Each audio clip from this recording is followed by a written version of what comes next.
Welcome, everybody. Good evening. This is the launch of the report of the think tank of young economists towards the Wellbeing Economy, implications for public, environmental and financial policy.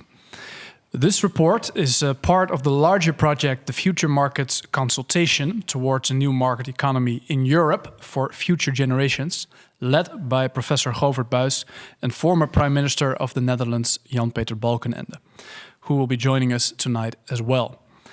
The insight from this report by young economists will be incorporated in the Balkenende report on the future of Europe's economy, which concludes this project tonight. Earlier, we had an online dialogue series on the future of capitalism here at Pakhuis de Zwijger, which is still available online, and I advise you to go watch it again if you haven't already. Tonight, Jan-Peter Balkenende will present who won the essay contests for students and young scholars. And the project is a collaboration between Our New Economy, Sustainable Finance Lab, the Moral Markets, and is funded by the Goldschmeding Foundation and Templeton World Charity Foundation as well. Thank you very much. Well, about tonight, first we will have the presentation of the report, then a quick reaction and response by former Prime Minister Jan-Peter Balkenende, and then a discussion panel with Philippa Sigo-Gluckner and Amanda Genou, and finally the award ceremony, which concludes the session. I now give the floor to our young economists, Sam, Elisa, and Jim, who will give the presentation on their reports. The floor is yours. Thank you. Thanks for having us here tonight at Pakhuis de Zwijger. I will jump right in without delay. Our report is basically about a very, very big shift in thinking and in doing in terms of how we run the economy. This happens every now and then. Over the last century, it happened sort of twice, and this is sort of the third time that it happens. Earlier, it happened during the 30s and the 40s. We moved from this laissez-faire, like the state should do not too much with the economy, towards this new vision proposed mainly by Keynes, the great visionary economist. The government should ensure full employment. Everyone who wants a job should be able to get a job. This was the new thinking. Then in the 70s and 80s, we moved away from that thinking towards what is today mainly called neoliberalism, although it has many other names like free market economics. And this thinking was really more about, as I just said, the free market, believing that the government was not the solution, but instead the free market was the solution. Right now, a lot of people are saying we are again in such a fundamental paradigm shift, moving towards a new way of thinking, a new way of running the economy. That's called the well-being economy. A new term, well-being, so we think in a broader way about what is important for us, and we will go into that a bit later. But this is sort of the main thing that we write about, and the question we ask ourselves is, what is needed if we want to move towards this new economy? How does that look like? What do we have to do different? How do we have to do certain specific policies differently than we did in the past?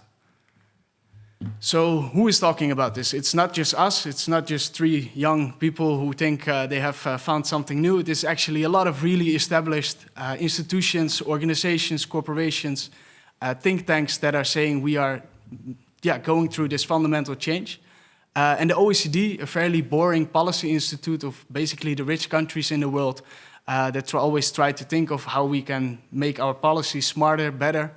They wrote this report where they came to a quite a stark conclusion where they say the policies or the solutions we used to apply are no longer sufficient for the problems we face today. In their words, radical rethinking is required. But also on the business side, people are saying we are moving away from what earlier was called also the shareholders' capitalism. The only goal was to increase the shareholder value. They're saying, no, this is no longer how we should run our businesses. We should do it for all stakeholders and create value for society, not only for those who have invested in a company.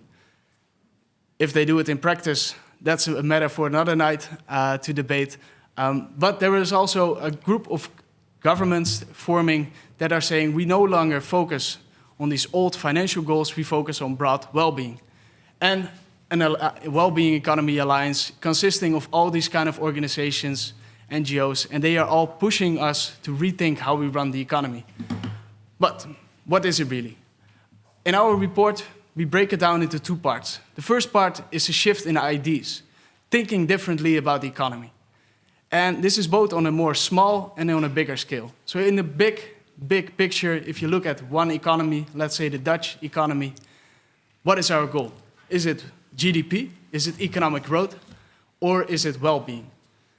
And well-being is a very broad concept that includes both ecological sustainability, social equitability, but also not only sort of our material welfare, but also our mental health. Whether we are able to have free time after work, for example, and also whether we feel safe, whether we trust our neighbors, for example. So it's a way broader concept than just counting how many market transactions there are in the economy. The relationship between the economy and other aspects of society, but also of nature, also changes. It used to be sort of that these other aspects are more instrumental. We can use them to enhance economic growth. But within this shift, we sort of turn this around and we say, how can the economy help us to make society and nature flourish? So it's no longer that nature and society are instruments to be used for the betterment of the economy, but it's actually how can we use the economy to better nature and society. On a smaller scale, at a small company, this can mean that you no longer look at only the financial profits, but you look broader at what kind of societal impact you have. How are the working conditions for your employees? What is your impact on the environment? How much CO2, for example, or what do you do concerning biodiversity? In accountancy terms, so the people who are working in companies and sort of keeping track, it used to be that they kept track of financial flows and stocks. This new approach implies that we no longer only look at financial aspects, but also at the ecological and the social aspects.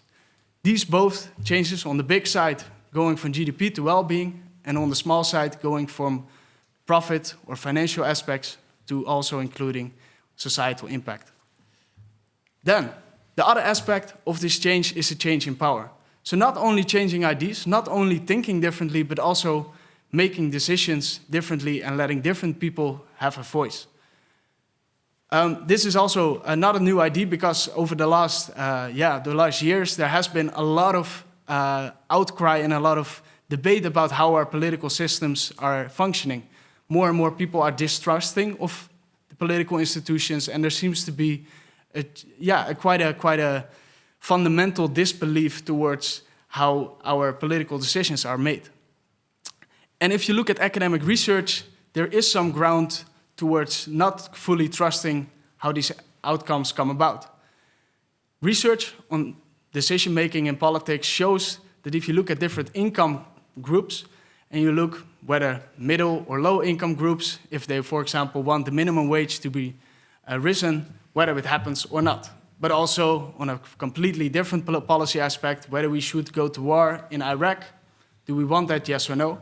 And if you ask the high income groups, and you then look at what happened afterwards, you see that they are disproportionately determining what kind of policy outcomes we have.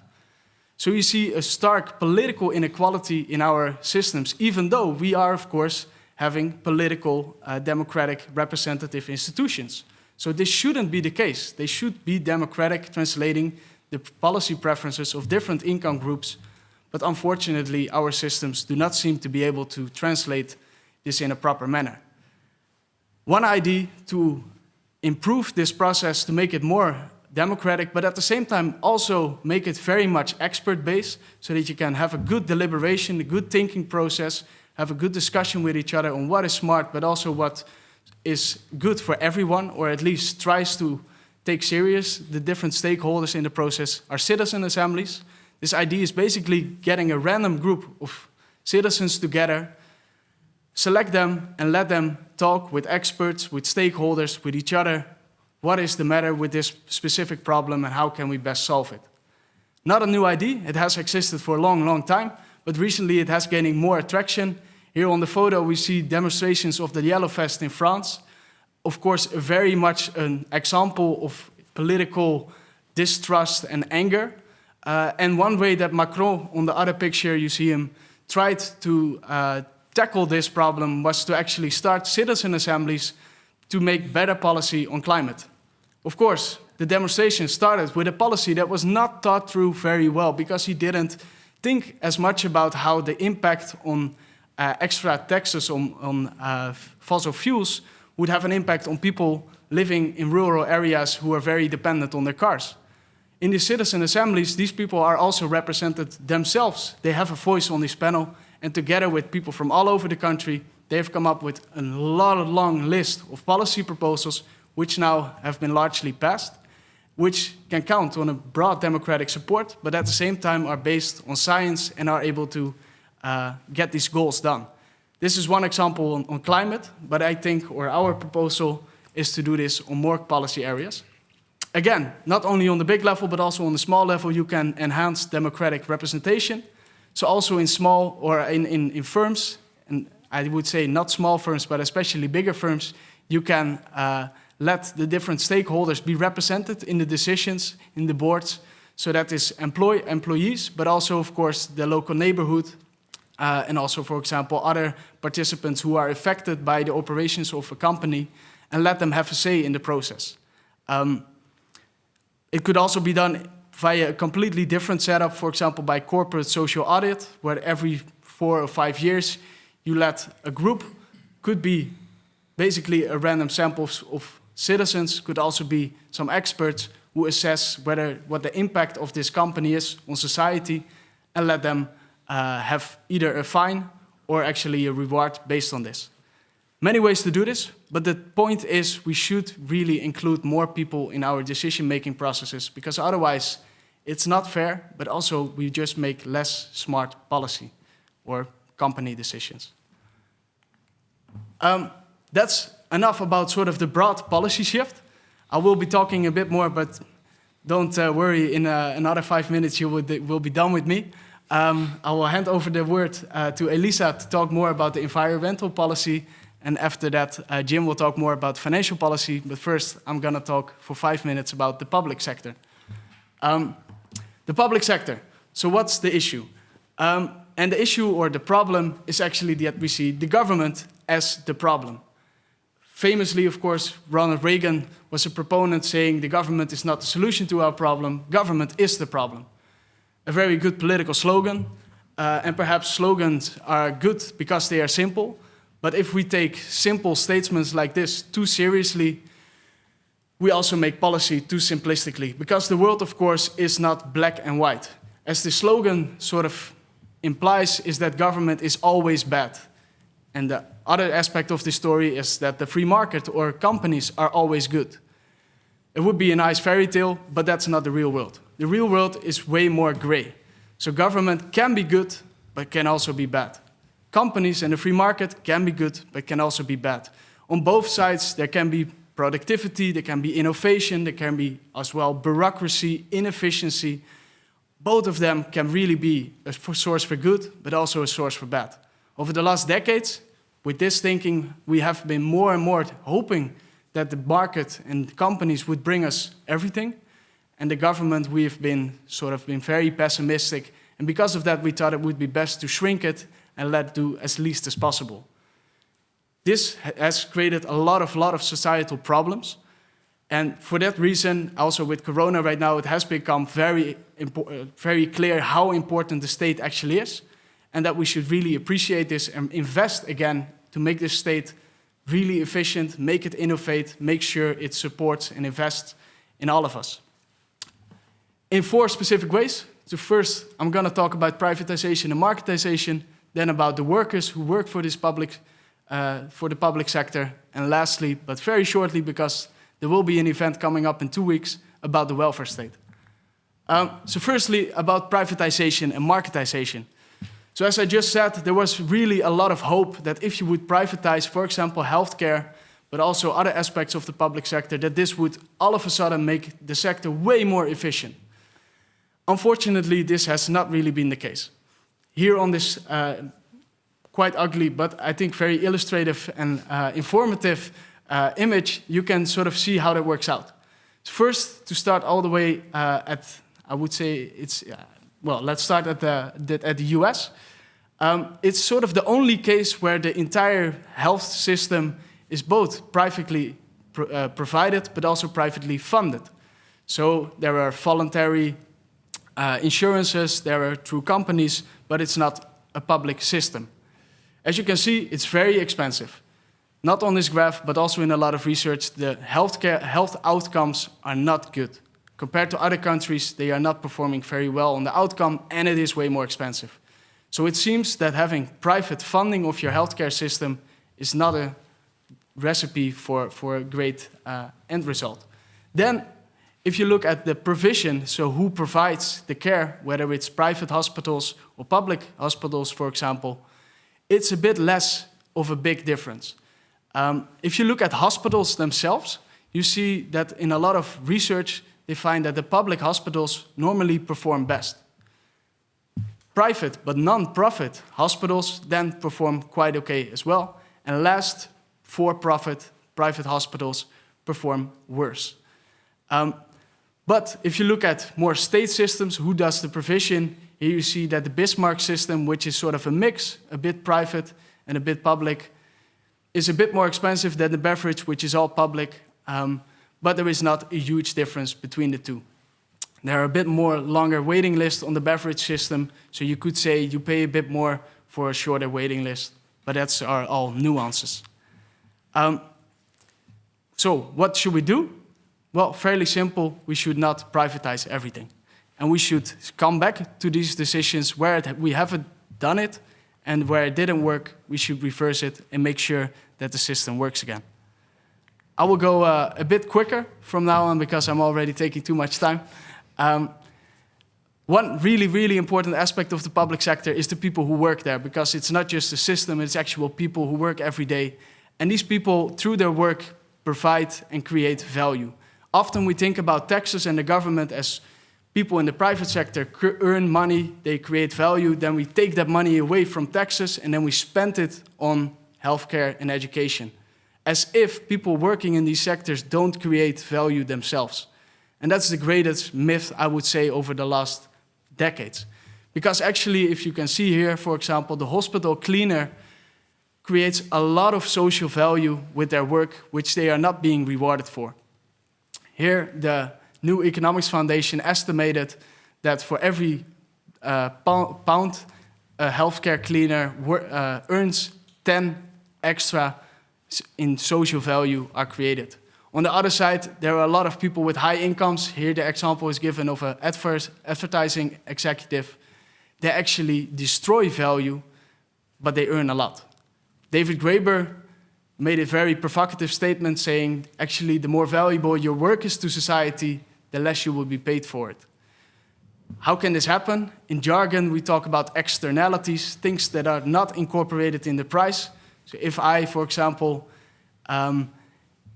pollute the environment through my work, there is no price on that, perhaps, but there is definitely a cost to society, which is not reflected in the prices.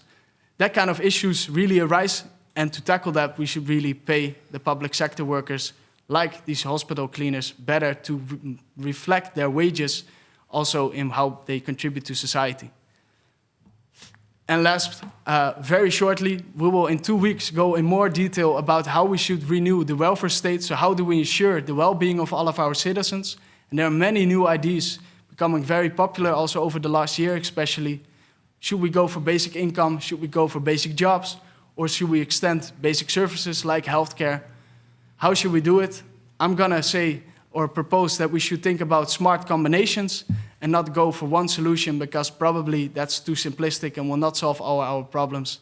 But please, if you're interested, join us in 2 weeks, and then I will hand over the floor to Elisa. Thank you, Sam. So the focus of this chapter is on ways in which the economics of environmental policy can potentially be transformative for an environmentally fair future. But before I dive into the problems, I would like to start with something that we usually tend to omit in these kind of policy reports or serious talks, namely the ideal, sustainable economic system for the future. I have here presented two key concepts or two key ideas that could characterize this system of the future. On the one hand, we should live within the limits of nature, because otherwise we are doomed to exhaust the very resources which sustain and enable this system to thrive. This means consuming and producing in a responsible way, respecting natural processes and putting technology also at the service of the environment. On the other hand, it is also important that this system allows humans to live with dignity and harmony with one another. The problem, however, is that we currently are confronted with an environmental policy which lacks transformative ability, and this may be explained by two possible underlying issues. On the one hand, we have excessive power concentrations, which halt the transition towards more sustainable practices. And on the other hand, we have a problem of clashing ideologies and politics, which perpetuate a divide and move away from pragmatic and sustainable solutions. 2 days ago, I came across this writing on the wall, in Dutch, but I will translate it to English. How can I consume green if my bank account is in red? This brings us to the issue of inequalities resulting from the energy transition, something that you may have noticed that was missing on the last slide. Even if we manage to move towards more democratic policy-making processes and achieve pragmatic solutions, many will still struggle to keep up with the additional costs that come from more sustainable production practices. And of course, we are not the first to think of this. The European Green Deal has designed a so-called just transition mechanism, which I go a little bit more in depth in my chapter. However, in order to be truly fair and just, we need to move beyond just financing green startups and instead explicitly addressing the reduction of inequalities. As a result of my research, which consisted actually of many hours of reading other people's work, I have come to the following policy mix. The first policy is an ecological tax and dividend. Currently, we are only taxing carbon emissions. However, we should definitely tax more than just that. For example, plastics on the one hand, or the production and consumption of new electronic devices. There is also, however, a need for redistribution. Is it fair to apply consumer-side taxes on all non-sustainable products? How would the bottom 50% of the European population afford to get gas to drive to work? Or how would it afford to maintain a nutritional and complete diet?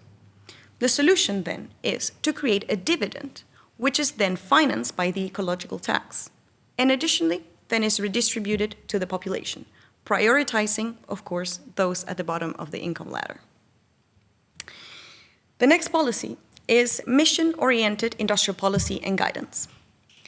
Because directing investment towards sectors which contribute to real economic value creation, as well as to the ecological value preservation, for example, in the context of the transition to more sustainable practices, investments could potentially be focused on phasing out current polluting industries and transforming them into more sustainable ones. An example is the meat industry in Ireland, where investments could be directed towards developing actually plant-based protein industry, for example. This means that the state, under this policy, moves away from being, again in jargon, may I borrow from you, externality interventionist, towards a more catalyst role for innovation. Finally, I propose a prosumer economy. The term prosumer means that you become a consumer as well as a producer at the same time. This type of economy embraces collaboration, it reduces power concentrations, and it aims for a circular industrial model.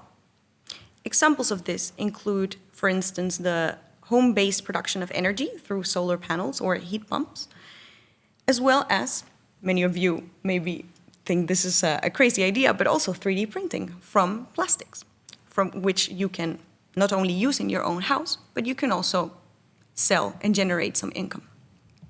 Finally, I just want to say that these policies are also able to be mixed together. The ecological tax can be used to also fund industrial transitions, such as the one that I just mentioned in Ireland, or also can be used to fund smart grids, which enable us to distribute the excess energy that we produce at the household level under a prosumer economy. So that was the ecological chapter. I give the word to my colleague Jim. Yeah, thanks a lot. Thank you. How does it work with these things? Okay. This thing is new for me.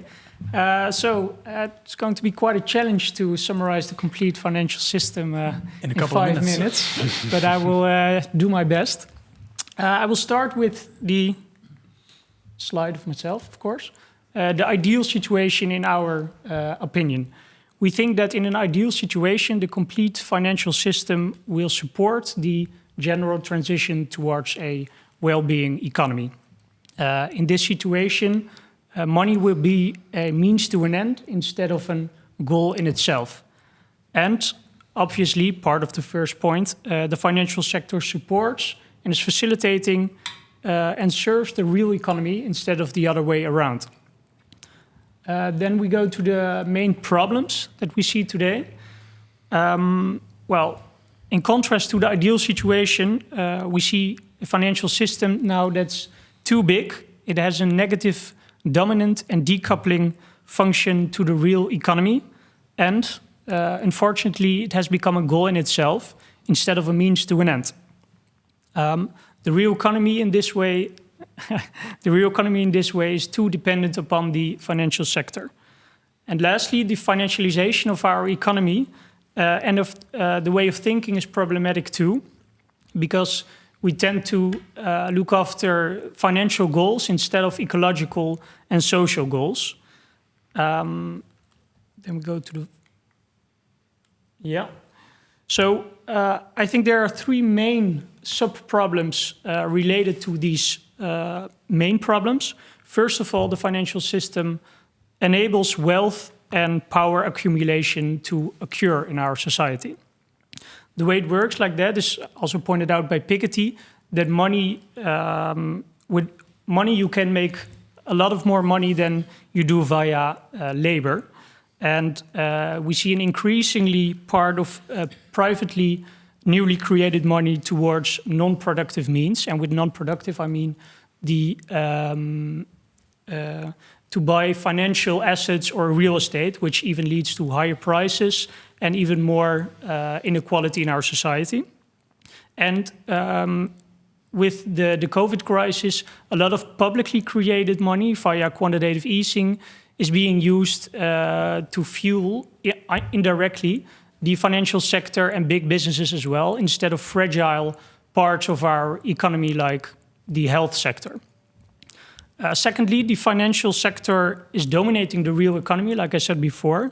We simply don't have any system now which keep it as a supportive function. And we also see an increasing interaction between financial entities in itself. You call it shadow banking, of even 75% since 2008. And it's very important to note that these type of activities was the main problem to our credit crisis of 2008. And we still have the problem right now instead of fixing it in 2009. And the last one is an unsustainable public and private debt levels.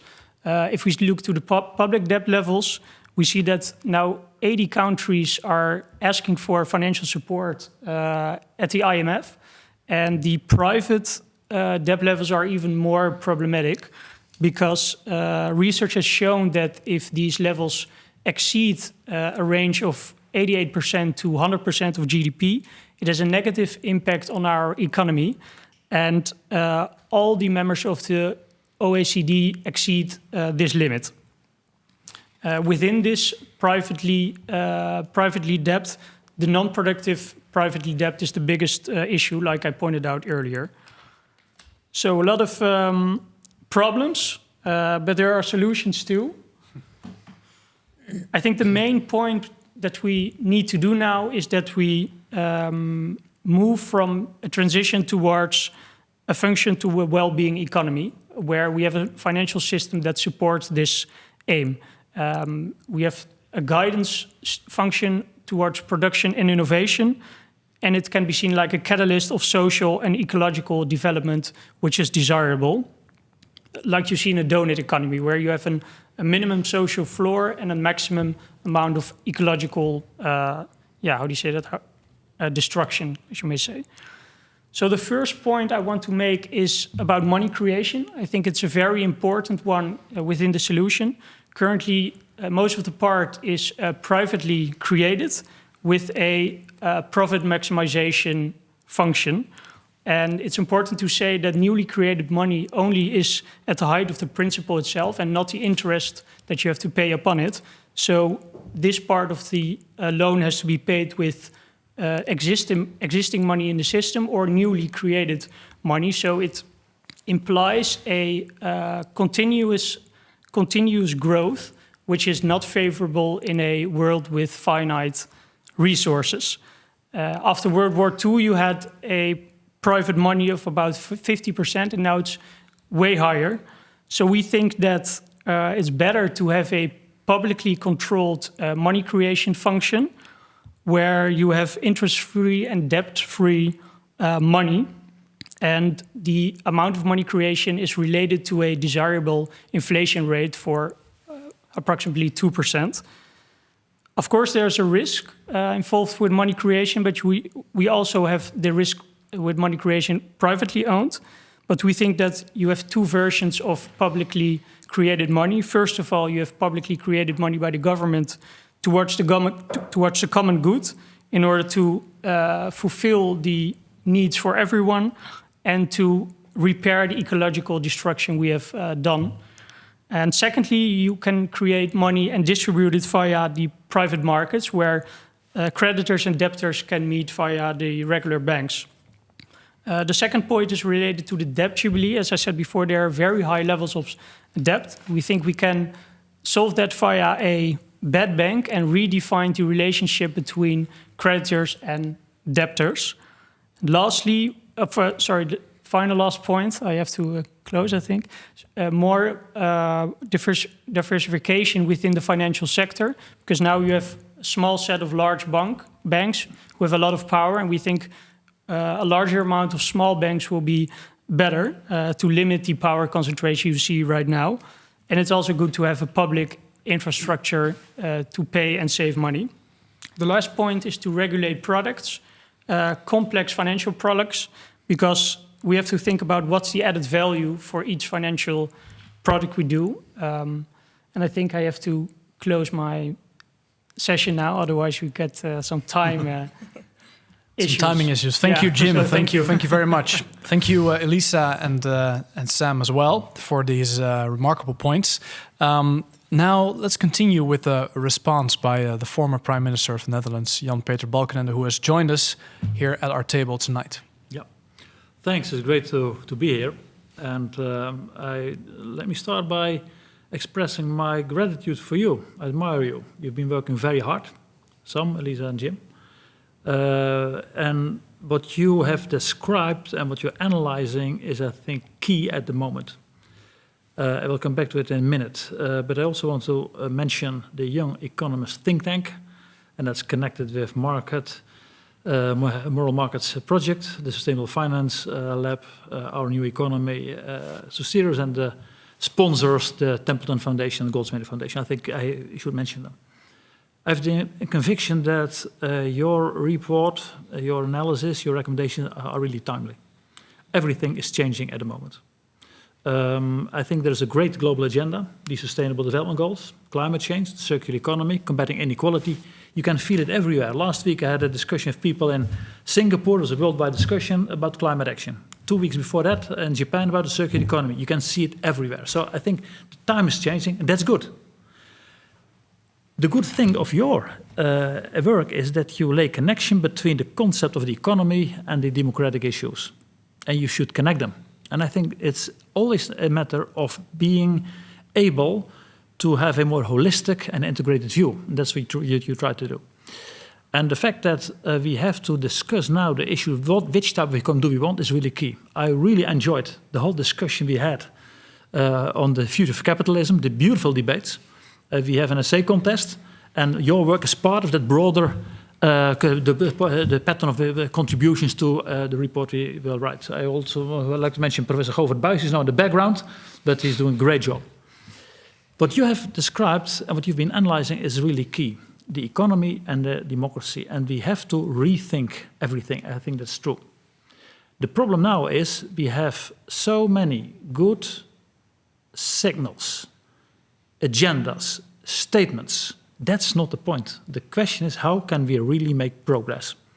And if we are not able to find the right instruments, or if we are not improving metrics, and we cannot show the results, then it's a matter of SDG washing or greenwashing, whatever. And that's in fact what you try to do, deliver views on doing things in the right way. And therefore you deserve admiration. Of course, there can be discussions about your views, but that's exactly what you want to do. You want to encourage the discussion. For example, and the good thing is it's well-being, the economy, and it's about democracy, and you have views on it, but it's also about, let's say, the public sector. That you have mentioned that. What I noticed when I was a bit younger, when I was a student in Amsterdam, then it was the time of the welfare state. We believed everything could be done by the state. Regulation, planning, financing. But I remember the books in 1978, The Crisis of the Welfare State. And a few years later, it changed completely. Then it was the market orientation, the new classical economy, the spliced economics. And when that went too far, then we spoke about trust. So we have all kinds of discussions. And I can imagine that after the difficulties we've seen now, that you say, well, that we should have a better view on the role of the government. That's exactly what Joseph Stiglitz is doing in his book. You know it. As far as I can see, and we must have a discussion about that, you must have the right balance between government, market, and civil society. And the question is, I think it's not one or the other. You need them all. And then the question is there an agenda that really helps? And I believe that if you really would be in line with the SDGs and climate change, circular economy, that can be helpful. So that's a thing we can discuss. Your point of the environmental issues. You can have a technical debate about what's it all about. What about the regulation regarding environmental issues? But I think you're right when you talk about power concentration. And when you talk about inequality, you must have a more holistic view on environmental issues. And then it's a matter of which are the good instruments. I just had a discussion in The Hague with Stientje van Veldhoven about the circular economy. And if you talk about plastics, for example, there are good plastics and there are bad plastics. So you have to make a good division about these things, the technical aspects. But the more fundamental ones are which type of economic order do we have? And what about the most vulnerable people? If you talk now about the corona crisis, I'm really concerned about the poor people in the world and the poorer countries in the world. We have to be honest about that. So therefore it's good that you have more integral view on environmental issues. And Jim, what you've said about the financial world, it's so good that we have a discussion about what's it all about. And if, let's say, the financial economy is dominating everything and it's not serving the real economy, then we have a big difficulty. Too many cases are about financial techniques. And you can see in the financial world, also there is a lot of attention for sustainability issues. We talk about ESG and all the things, but the question is indeed, how can you really stimulate the real economy and support the real economy? I think this is necessary, because otherwise it's a question about financial techniques. And therefore, I think also in the financial world, we must have discussions about what are the ethical criteria. You will find a lot of criteria around ESG, environment, social and governance. But the question really is, what are the real standards? And sometimes it's too vague. And it doesn't help if you don't have the right criteria. That's one element. And your point, we must have a fundamental discussion about what is the essence of having a real economy. And I think it's essential because what's happening now, we have huge economic difficulties and the stock markets are sky high. Is this real? I don't believe so. There will be correction sooner or later. It's a matter of time. And then the question is, what will happen if you have people call it correction? What happens then? Then you have again a lot of difficulties, and we should have more stability. We always say you need stability. That accounts for the role of governments, it accounts for environmental issues, it accounts for the financial sector, a kind of stability, then a kind of sustainable stability. I think that's really key. 3 last remarks, because there's always a risk when I've been a politician, when you have a microphone, you never stop anything. 3 last remarks. The first is, I said we are living in a changing world, and it gives hope. For example, a country like New Zealand is taking up responsibility. It's great to see that. And my recommendation is, also be aware of what Europe can do about it. I'm convinced that Europe needs a new narrative. We need a new phase of integration. And I'm convinced that ideas we are discussing now can be relevant also to the future of Europe. So I would like to underline that. Second point, I believe really in a stakeholder approach. World Economic Forum, stakeholder capitalism. So therefore it's important that you have discussions about your views also with the different parts of all those stakeholders. I'm really interested how people from the academic world, the business sector, the NGOs, governments will react on your views. And maybe they can correct you, maybe they can support you, but you need a kind of discussion. And the last element, we've seen the picture in France, the yellow vest. You can see at this moment a big difficulty. We have the giants in the world, the big techs and so on. There is huge inequality, the super rich people in the world. How to cope with those sentiments? I think they should also change their behavior. And at the other hand, you can see the poor people, the people are suffering. And in fact, you need all people to have a better view on the future of the economy and society. So therefore, for me, it's very stimulating to listen to you, to read your report, to know more about it. We have had some contacts by Zoom or Teams, and I liked it very much. And I must say also, I really enjoyed the meeting with the young economists. And I think it's so, and this is my last remark, it's so important to listen to the young generation. But that's the reason why I want to be professor again. That's not only giving lectures, it's two-way traffic, it's learning. And I always recommend the CEOs talk with the young professionals, take benefit from the startups and so on. And I think you are, in fact, a symbol of the young generation. And therefore, we should listen to you. That doesn't mean you don't have to agree on everything. You know how I think about basic income. Debt jubilee, can talk about. That's not the point. The point is we need a new type of discussion. And you have given a fantastic input for that. Thank you, Mr. Balkenende, for these remarks. And let's move over to the third part of tonight, the panel discussion with Philippa Siegel-Gluckner. She is with us here tonight, and Amanda Janou. Welcome, both of you. I will give a quick introduction, and then I'll ask you to give your first response to the panel to the remarks of Mr. Balkenende and the report as well, of course. Philippa Siegel-Gluckner, she is the director of the German economic think tank Deserna Zukunft. Previously, she worked as an economist for the German and Liberian Ministries of Finance, the World Bank, and the Deutsche Bundesbank. And Amanda Janou is the Knowledge and Policy Lead of the Wellbeing Economy Alliance. And Amanda worked for the United Nations and the African Development Bank. And as a Fulbright researcher, she explored the relationship between international trade and informal employment. Mrs. Siegel-Gluckner, good evening. Let me just ask you to give your first response to the report. Sure. Well, thank you very much for inviting me, first of all. This is a very, very exciting initiative and great work that you're doing there. It was fantastic to read the report. I mean, I fully agree with the remarks earlier that we need a paradigm shift, if you want. We need big ideas. The ideas you've presented, or quite a list of ideas that you've presented, those are big ideas. So it's a fantastic frame to move from. And now, indeed, the interesting question is, how do you make all these things happen? And maybe also, how do you prioritize, or what issues do you focus on to push them forward yourself? Because that's one thing that I've learned over the last years, is if you really want to drive change, you can't arrive with full bucket and say, please, we want all of this. And now someone else take it and make it happen. You know, it gets interesting when you become specific and you pick your ideas and you pick your fights. So I'm quite excited on where you're going next and how you're going to move on these specific issues. And I don't know, maybe we get a bit more to this in the discussion. And obviously, the ideas in the financial system I find particularly interesting, and I would have a couple of questions for you there. Sure. Before we move into that and go towards Mrs. Janou, just quickly, perhaps, what was the idea that struck you the most? Well... Oh, sorry. It was a question directed at Mrs. Siegel-Gluckner. And then I'll move over to Mrs. Janou. I mean, I guess, one of the ideas that struck me quite a lot, because it's quite unusual to have it on a report that focuses on well-being, is to replace the kind of money we have. Because you mentioned you don't want privately created money by banks. You want public debt-free money. So yeah, I'm curious to hear about that. I mean, that would be a fundamental system change. And it's unusual to have that in a report focused on the well-being economy.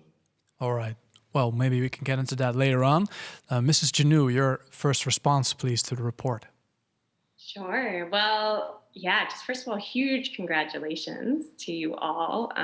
It's just, it was amazing to be able to see this report, and especially this belief that the well-being economy sort of represents that next phase of the paradigm shift. So that was all very exciting for me. And one of the things I really appreciated about the report actually was, at its core, was this idea that, we need to shift our fundamental view of the economy and our vision of how we manage and govern it, right? That we're not just here to sort of tinker with it and to, come in when there's certain failures to it, but it's, we are the economy, and therefore we have, a right and a responsibility to mold it in line with our values and objectives. And I think the way that you structured the report in and of itself was sort of reflective of this, because you started with the ideal system, right, that you were trying to achieve before you even get into the problems.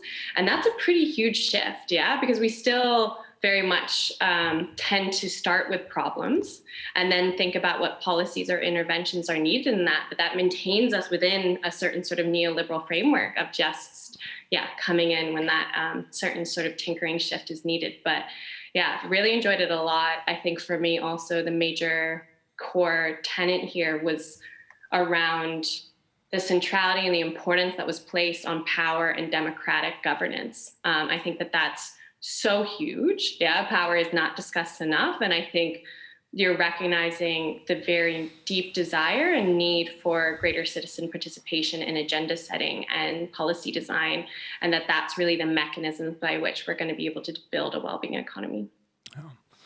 Thank you for that. Mrs. Ziegel-Gluckner, you mentioned that this shift from a privatization of money towards a more public creation of money is a fundamental shift, but at the same time, you're very enthusiastic about it. Can you please respond to that? What are your ideas on that? Oh gosh, ideas, I guess, are tricky. I mean, maybe to take a step back also for the people who don't spend their entire day thinking about monetary systems. That's very nice. Isn't such a common topic, and I only started thinking about this about 4 years ago. So I don't know. I mean, most of us, I guess, see official money, see banknotes, and they kind of think of it as something that probably comes from a central bank or the government or somewhere. And actually, that's not quite true. 80 to 90% of money, depending on which currency zone you live in, is produced by banks. And they produce it in a very simple way. Basically, someone goes to a bank and asks for a loan, and then the bank says yes and increases the digital number on your account. And that's it. This is how money is being created, basically by issuing loans. And this is where also the problem comes in, and you, I think, capture it very nicely in your report.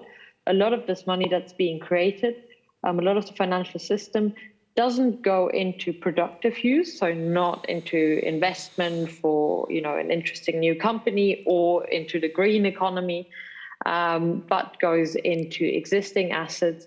And today in Europe and the UK and the US, it mainly goes into housing. So basically people taking out a loan to buy a flat or a house, which obviously for them is great and, gives security for their life. Shouldn't forget about that.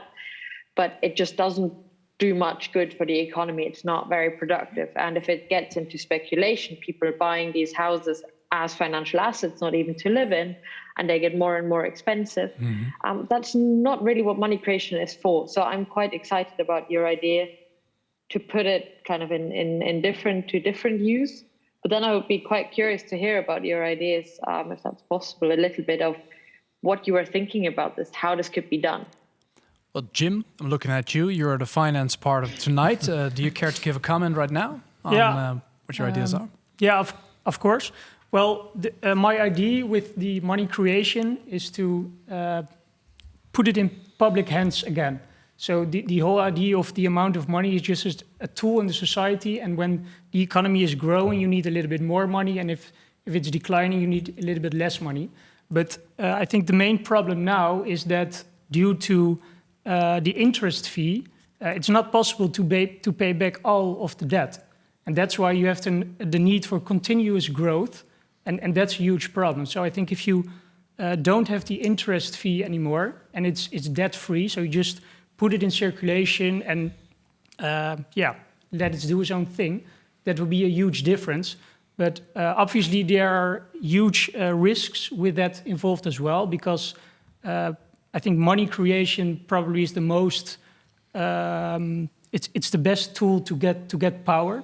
So you have to have a completely independent and 100% transparent entity who is able to create this.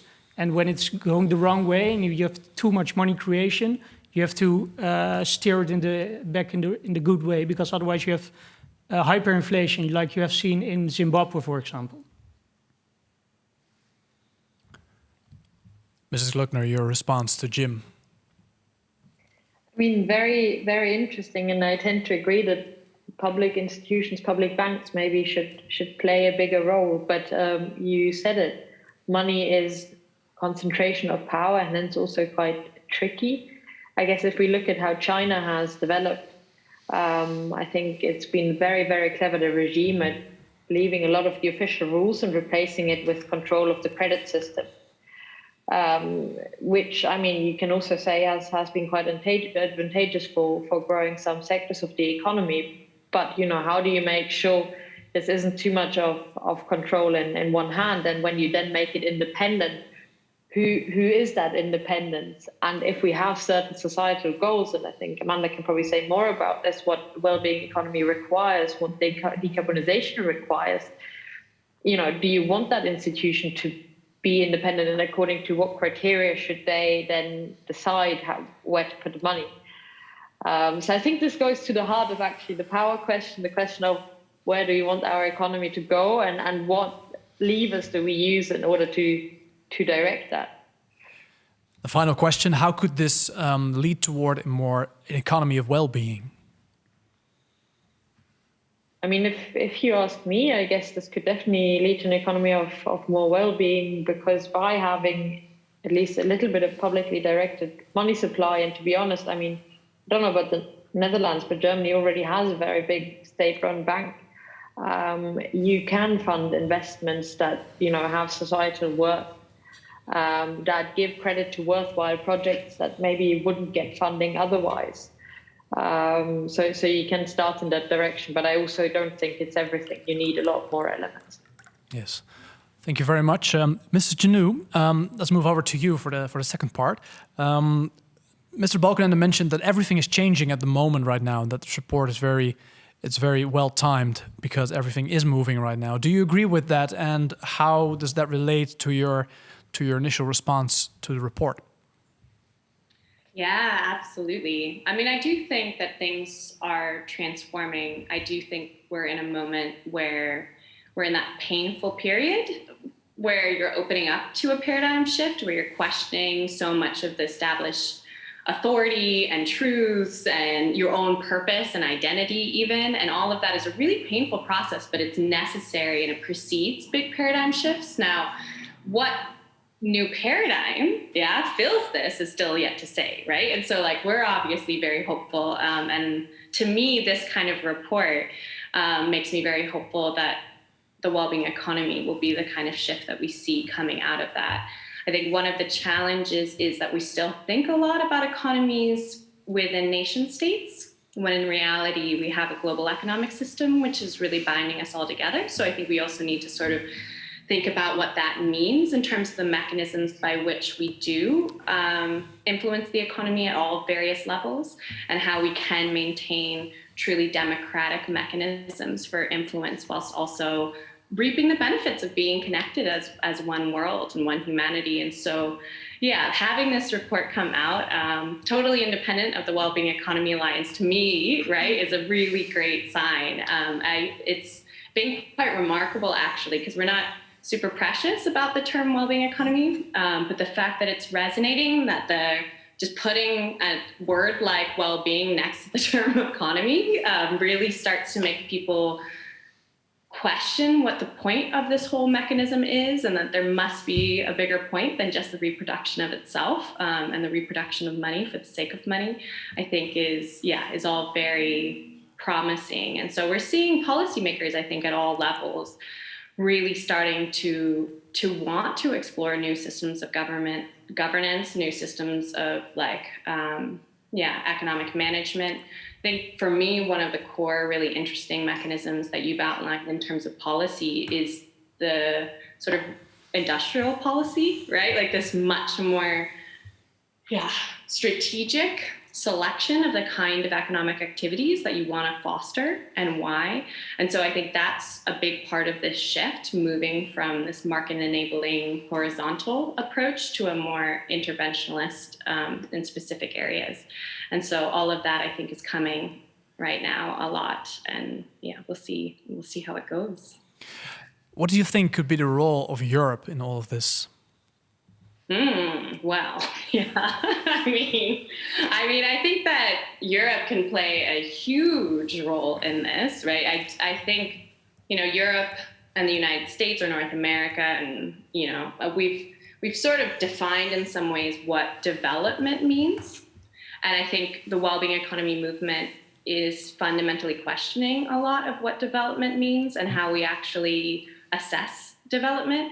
And as you start to have institutions like the EU, for example, or countries therein starting to say, okay, well, we've developed a system that's really great at generating wealth and really good at, growing its economy, but people aren't happier or healthier and there isn't a sustainability to this system, then in some ways that starts to very much flip this notion. And I think if the EU continues to take a lead in this and to illustrate with humility, right? That there's some learnings to be gained from all countries and all communities and from people who are not experts on the economy also in terms of their wisdom and knowledge. I think that all of this could lead to some really beautiful space for innovations and collective imagination about what's possible. And then the necessary kind of motivation to get there.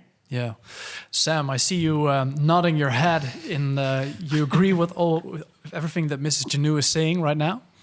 Yeah, otherwise I would have nod my head, I think. What is your response on that? What is your response on her views? Yeah, I totally agree also with that the international part, I think, in this report is somewhat underdeveloped. So I think an extra chapter on how the more international dimension of these kind of questions, I think, would have very much enriched this report. So I guess that's a call for future research and work, hopefully also in collaboration with both of you and the broader Wellbeing Economy Alliance. Because I think, as Balkenende already said, this is more a call for more discussion. I wouldn't say that this is sort of a list on things that we just have to check all the boxes. No, this is sort of trying to start more of us thinking about this shift in these different sectors and many other sectors that we haven't included so far. So, yeah.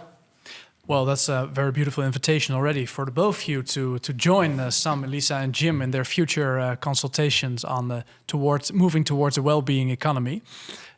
So thank you for the both of you for being here with us tonight, and congratulations, the three of you, of course, on the report. But now, of course, the moment we've all been waiting for, we have to move towards the award ceremony, which will be. I will hand over the floor to Mr. Balkenende, who will announce who has won the essay contests. Yes, and I will do it in a very nice way. I will not reflect on what has been said. It's so stimulating to be here. Let's say if you talk about, let's say, the concept of the nation state. 9 years ago, Paracana, he wrote a book, How to Run the World, and he said the nation state, the concept is fading away because we have new alliances. And a few years later, the nation state is back. People are complaining about Europe, but read the newest book of Professor Rob de Wijk, The Battle on Europe, and you see a much more positive approach. So things are changing rapidly, and this gives hope for changes. This brings me to the outline of the jury report essay contest. Future Markets Consultation. And this is the report of the jury, and I will read it, and I will also come back to all the people who have been mentioned. Last year, we invited essays with ideas on a sustainable and just market economy with a special focus on Europe. We invited contributions in 3 categories: bachelor students, master students, and young scholars. Unfortunately, the bachelor students turned out to be still a bit too shy to send in contributions, so here the number of essays was too low to award the prize. In both other categories, almost 15 essays were received.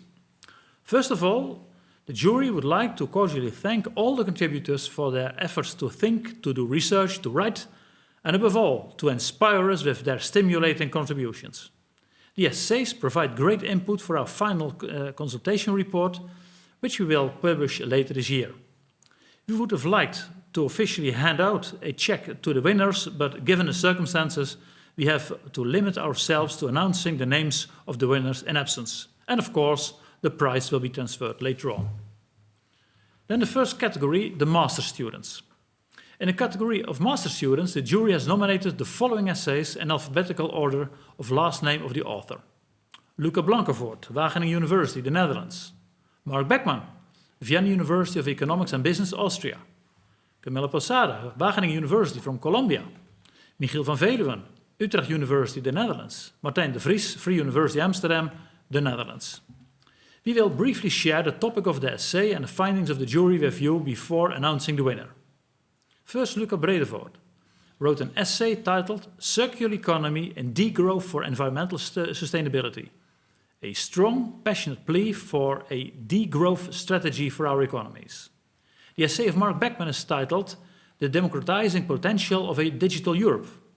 Beckman makes a very specific proposal to transform the financial sector, managing to link this to broader themes such as inequality and sustainability. Camilla Posada wrote an essay titled A New Rule Book for a New Transition that gives a more general overview of the challenges we face and combines a bird's-eye view with interesting, more detailed proposals for renewal of our economies. Moving forward and finding balance in a dynamic system was the topic of Michiel van Veluwen. This essay takes a broad view on the future of the market economy, establishing a connection between topics such as COVID, the banking sector, and the environmental crisis, and asking for a smart approach towards systemic change. Finally, Martijn de Vries argued that the challenge for a future economy that promotes human flourishing is broadening what economists value, which is an interesting attempt to use the so-called capability approach of Amartya Sen to a new use in the sustainability debate. As always, when you have such interesting essays, it is very hard to choose a winner. Each essay has qualities and weaknesses. In the end, a decision was made to grant the prize in the category of master students to one essay that was nicely balanced, providing clear linkages between insights from the past and future policies, combining overview with clear proposals in various domains. The winner in the category master students, endowed with 1,250 euros, is Camilla Posada from Colombia. Congratulations, Camilla. That was the end of the... Hello, there's Camilla. Hello. I was asked to unmute. Yes, of course. Your response, please. How do you feel? I think my heart is like beating a little bit fast, but wow, I'm extremely honored, and it was an extremely interesting process to write it, to think about these topics. I attended quite a bit of the seminars on the future of capitalism, which inspired a lot of the thoughts, and that was a big part of it. And the whole process, what we've seen here tonight, is something that I'm very happy that is happening. And I thank you very much for liking my essay. I'm very, very honored, and I congratulate the process that has been happening with the consultation. Thank you very much. Great, thank you as well. Now, due to time, we have to move over to the next, because we have another prize which is coming someone's way. Otherwise, I would have said something about Wageningen University. It's really great. Sometimes it's difficult with pronunciation, Wageningen and so on, but Wageningen University and research. Now, you're right. Now, the next category, young scholars. In the category of young scholars, 4 contributions have been nominated. We will list them this time in reverse alphabetical order of last name. Pim Post, Utrecht University, the Netherlands. Babatunde Onabanjo from the UK.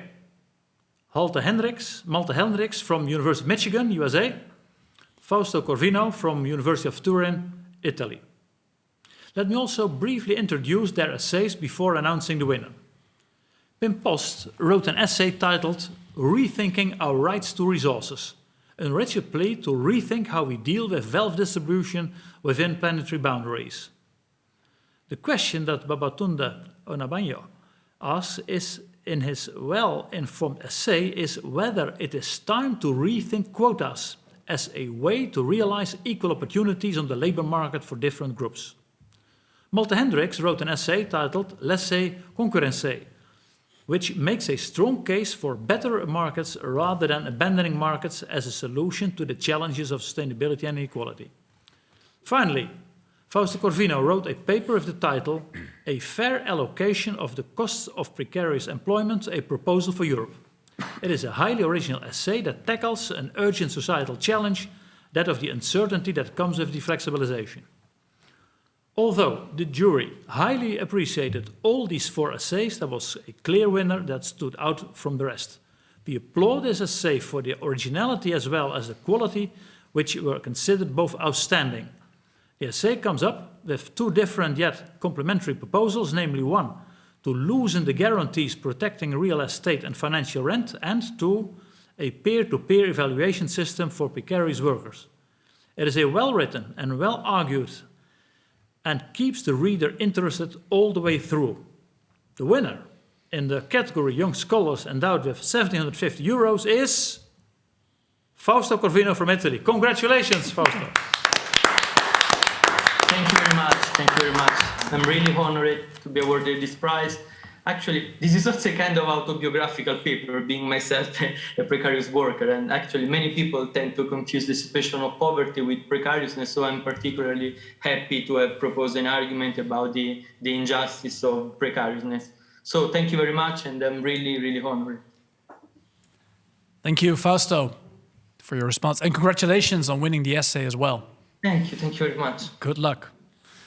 Well, thank you, Mr. Balkenende. This concludes our tonight's session, at least the English-speaking part. I would like thank everyone for watching. Thank you as well for watching the Future of Capitalism series as well. And if you haven't already, you can go to the Pakhuis de Zwijger site and rewatch them again. And lastly, on the 29th of April at 8 o'clock, there will be a new session, Renewing the Welfare State. Sam has already mentioned that. Please tune in. You can find the link on the Pakhuis de Zwijger site there as well. Hope to see you there as well. And for now, good evening.